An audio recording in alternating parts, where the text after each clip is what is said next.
जिनफेंग we को ये बताने वाला था कि उसने वी को किस रीजन की वजह से मारा था, लेकिन वो बोलते बोलते रुक गया। तो वी उसे पूछते कि तुम क्वीन से वफादार थे इसलिए तुमने मुझे नहीं मारा था, उसका कोई और रीजन था। लेकिन तभी टेरेसा वहाँ पे आ गई, जिनफेंग की फियांसे। वो बस यहाँ से गुजर रही थी तो उसने सोचा कि मैं जिनफेंग से मिल लेती हूँ। उसे जिनफेंग के पास से बहुत ज्यादा अल्कोहल की स्मेल आ रही थी, तो वो कहती है कि वो तो बहुत ही ड्रंक लगता है, तुम जाके उसके लिए हैंगओवर मेडिसिन तैयार करवाओ और मैं उसके रूम में उसे ले जाती हूँ। वी अंदर से गुस्सा करती है कि वो अभी क्यों आ गई, मैंने अभी जिनफेंग से होली ग्रेल के बारे में भी नहीं पूछा था। और जिनफेंग आखिर कह क्या रहा था कि उसका कोई और रीजन था, शायद वो नशे में बकवास कर रहा होगा। टेरेसा जिनफेंग को उसके रूम में ले आई, लेकिन जिनफेंग अभी नशे की हालत में वी का नाम ले रहा था। टेरेसा कंफ्यूजिंगली कहती है कि जिनफेंग क्या तुम प्रिंसेस वी का नाम ले रहे हो। जिनफेंग टेरेसा का हाथ पकड़ के कहने लगा कि वी, मेरे दिल ने तुम्हें कभी धोखा नहीं दिया, मैं तुमसे बहुत प्यार करता हूँ। टेरेसा सोचती है कि जिनफेंग प्रिंसेस वी को पसंद करता है। तभी लैंगटिंग मतलब कि वी हैंगओवर मेडिसिन लेके आ गई।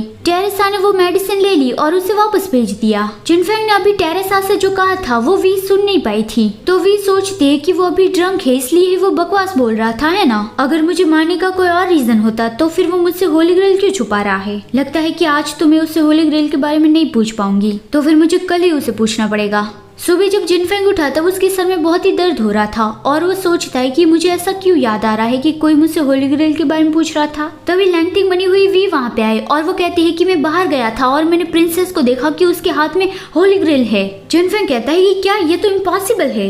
वी कहते हैं कि पहले मुझे भी लगा था कि मुझसे गलती हुई है, लेकिन ये सच है। फैंग, क्या प्रिंसेस ने तुम्हें पता न चले वैसे होली ग्रेल को चोरी कर लिया होगा। जिनफेंग तुरंत ही उठ के जाने लगा कि चलो हमें ये चेक करने जाना होगा कि होली ग्रेल वहाँ पे है या नहीं। वी अंदर से मुस्कुराती है कि जिनफेंग, अब तुम्हें मुझे उस जगह ले जाना ही पड़ेगा जहाँ पे तुमने होली ग्रेल को छुपाए रखा है। वो लोग एक ऐसी जगह पहुँचे जहाँ पे डीमंस को जाने के लिए मनाही है। वहाँ पहुँचने के बाद जिनफेंग कहता है कि लैंगटिंग, मुझे कुछ तो गलत लग रहा है, ये जगह तो डीमंस के लिए फॉरबिडन है, तो फिर यूजुअली यहाँ पे कोई आता भी नहीं है, तो फिर यहाँ पे होली ग्रेल को छुपाना एकदम सेफ रहेगा। वी यहाँ पे उसे नहीं ढूंढ पाएगी। वी कहती है शायद प्रिंसेस हमें जानबूझ के भ्रमित कर रही हो, तो फिर दोबारा चेक करने में क्या जाता है कि होली ग्रेल वहाँ पे है या नहीं। जिनफेंग कहता है असलियत में वो हमें जानबूझ के झांसे में डाल रही है और मैं ऑलमोस्ट उसकी झांसे में आने ही वाला था। उसने अपने मैजिक पावर से वी का असली रूप बाहर ला दिया।